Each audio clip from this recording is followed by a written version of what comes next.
Hello again everybody, it's me, Madame Macabre, and I am back with another video. Today's video will be picking up on where we left off on the Italy Diaries, and I believe we left off on day 2, so I will pick up on day 3 and see how much we have time for in today's video. I also have a very sleepy Artemis kind of just hanging out back there. Don't mind her. Alright, so without further ado, we have day 3. Today we went to the famous Uffizi Museum. It was absolutely incredible. I saw countless masterpieces that I have seen many times in my art history textbooks. And honestly, the textbooks do them no justice. The museum was massive. It took about 3.5 hours to go through, and even that wasn't really looking at everything. I noticed a disturbing trend in the paintings of the Renaissance though. No one could paint babies. The adults looked lifelike and gorgeous, but the babies looked monstrous and deformed. Okay guys, this is back in 2012, before the memes started hitting the internet. I know it's a thing now, everyone's seeing those creepy baby paintings. Let me just tell you, when you see one of those things in person, right in front of your own eyes, it's just like, it's a moment. There's just not really any way to describe that bizarre feeling of seeing these incredible, breathtaking paintings, and then you've just got this like deformed little gnome. And I know it's supposed to be like baby Jesus, and it's supposed to be a very like sacred picture, but I'm just like, oh, precious. I just don't know what happened with every single artist, but they all had the same problem. After the museum, I managed to buy a cell phone and get a fan for in my room. Okay, the thing about cell phones, this was like right before the time when a lot of phone companies started offering international coverage, so I couldn't actually use the same phone that I had during the States. I had to buy this like weird little flip phone that could only work while I was in Italy.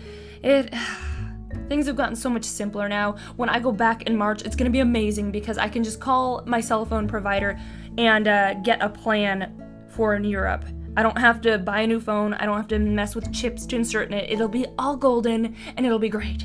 The fan was a necessity. It's been in the hundreds here for the entire time I've been here. The first few nights resulted in me waking up in pools of sweat. I'm done with that. There aren't any pictures of today because the Uffizi allowed absolutely zero photography. Oh boy, yeah, that was a tough adjustment. I live in Washington State, and it's always like colder, grayer, rainier. Hi, you staring at me? You just want to be the star of the show today. It's always colder and grayer and rainy here. We don't get a whole lot of like, you're gonna be the star of the show? Okay, I love you too. Okay. But anyway, we get cold, nasty weather here the majority of the year. And when it gets hot here, it doesn't get hot like it does in some of the southern, warmer states. So going from, my idea of a nice warm summer being like 80s to low 90s, going into 100, 104 consistently in just unwavering heat. And the hostel had no AC or anything like that. It was an old converted palace. So basically all it was the windows and a ceiling fan. So yeah. Having a little fan to blow on you while you sleep was kind of the only way you were going to get any sleep. And moving right along to day 4. Day 4. Today we went to Santa Croce. It was absolutely enormous. It was filled with all sorts of elaborate chapels funded by rich families of the 1600s, and there was stained glass everywhere. We also got to explore the built-in museum as well as the cloister where the monks used to be. After that, me and my roommates went to the train station. The previous night, we made reservations at another hostel in Venice for the upcoming weekend. So, we bought our round-trip tickets at the station. I also made sure to buy a map of Venice while I was there. I feel like I'm finally starting to get familiar with this city. I'm finding that I can figure out how to get most places without even needing my map anymore. No. Boom, boom, crash and shake the camera. I give you the kitty pieta. I love you. I love you. You tolerate me. I'm finding that I can figure out how to get most places without even needing my map. It's nice and compact, and everyone here is really friendly. Anyways, after getting my tickets, I got a little bit of free time before heading back out to another museum with the class. I can't wait to see what Venice is like. Alright, we have finished day 4 as well, and we're still doing good on time, so we'll go ahead and make it to day 5 before we end this video. Alrighty, here we go, day 5. Today was incredibly hectic. It started out with a trip to San Miniato al Monte. This cute little church is located outside the medieval walls of Florence and on top of a massive hill. By the time we made it to the top, we were all dripping. That's some lovely mental imagery. Thanks, past me, thanks. However, it was well worth the climb. The view was absolutely incredible. I'm going to have to go back there again. At 5 o'clock p.m., the monks who live there do Gregorian chant, and there was a massive cemetery that I didn't get a chance to see. I really wish that I could have spent more time there, but my roommates and I had to leave early to catch the 1:25 train to Venice. It was a little crazy trying to get to the train station because some of the other girls were dawdling when we only had minutes to spare. Okay, that's one reason why group activities and group trip things can sometimes stress me out a little bit. When it's just me or just 1 or 2 other friends, I know we can make it where we're going on time. We can manage the group. But when it's a larger group of people you don't know so well, and half the group wants to just drag their heelys in the dirt and, oh, let's do this, let's do... No, girl, we are gonna miss our train, and I paid money for this. Not all of us have rich dads who are funding our trips. Yes, I'm still salty about certain people. We only had minutes to spare, but in the end, we all got onto the train and made it to Venice. It's funny though. I've always been the dawdler and have always been the one who got lost, but so far this entire study abroad trip, it seems I've been the one to keep the other girls on time, and I've been the one with the map who's gotten us everywhere we need to go. That's another thing that was definitely interesting about this trip abroad, and it's honestly had lasting changing effects in me ever since I got back. I definitely was somebody who would be more tardy getting to places, just kind of off in La La Land doing my own thing, not super concerned with getting there exactly on time, and I would get lost super easily, wouldn't know where I was, had no sense of direction. But when I went to Italy, I was with a whole group of girls who were 10 times worse than me about these things, and it's either I can step up and be the one that gets us where we need to be at the time we need to be there, or I can join along with them and we can all get lost and be miserable and not do what we're supposed to do. So I had to transform into the strict mom of the group. Anyways, when we arrived in Venice, we were all awestruck as we first saw the Grand Canal right outside of the train station. But unfortunately, things got a little bumpy as no one would listen to me even though I had the map. Oh, yep, the memories, they're flooding back to me, and all the salt is returning. Let me just tell you, I have always been more of an introverted type of personality.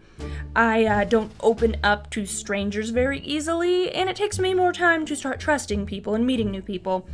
Therefore, I stand out a little bit to the more, standard outgoing extrovert personality, especially when it comes to freaking rich girls. You got the clique of the popular rich girls who don't have to worry about anything because daddy's gonna pay for everything. I don't actually have to worry about money. He just gave me his credit card.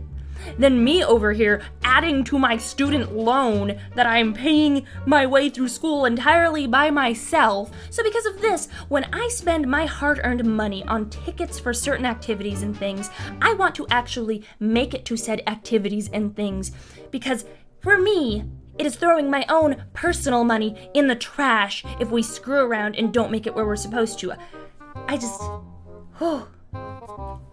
I had forgotten so much salt. I have a feeling the majority of these diaries are going to be me continuing to mine through these salty pillars.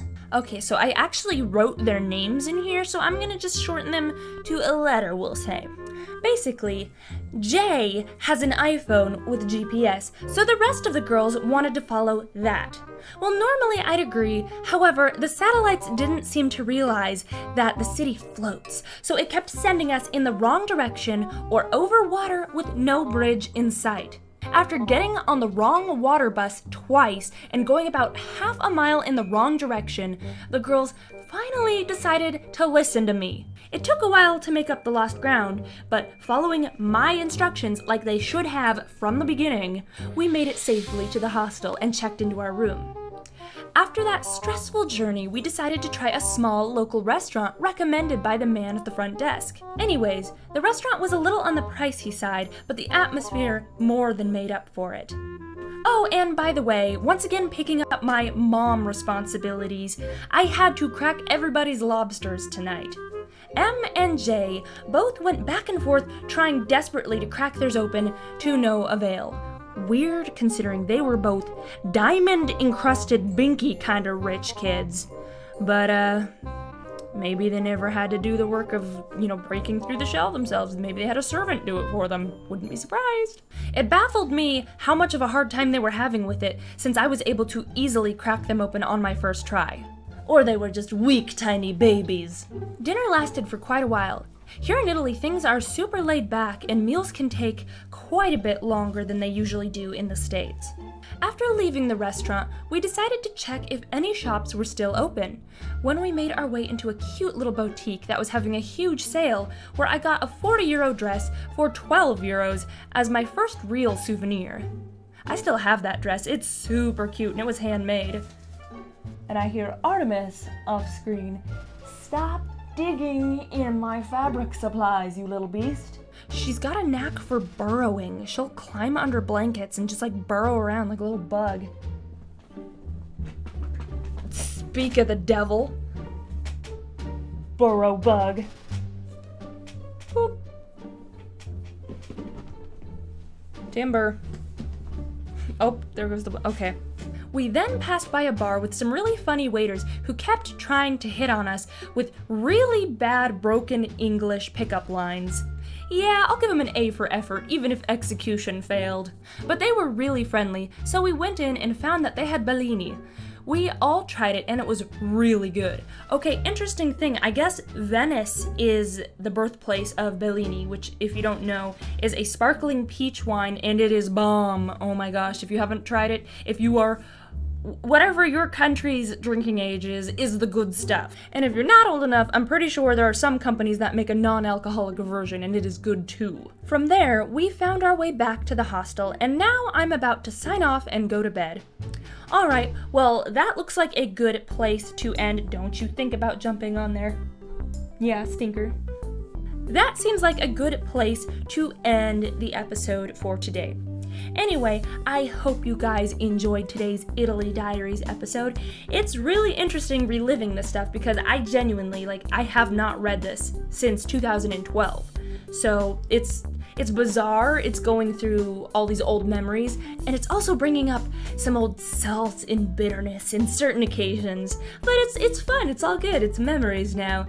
Anyways, have you ever had to become a group mom or dad and suddenly morph into the single responsible entity among all the other adults or almost adults in your group who should know how to do these responsible behaviors, but suddenly, boom, no, we're stupid children, and it comes down to you to make sure people don't die? If you got a fun story involving being a group mom or dad, feel free to share in the comments below. If you enjoyed this video, please consider leaving a like, and if you would like to see more content like this, please consider subscribing and joining our weird little family here. But that is all I have time for today, so I will catch you guys next time. That's all for now. Bye-bye!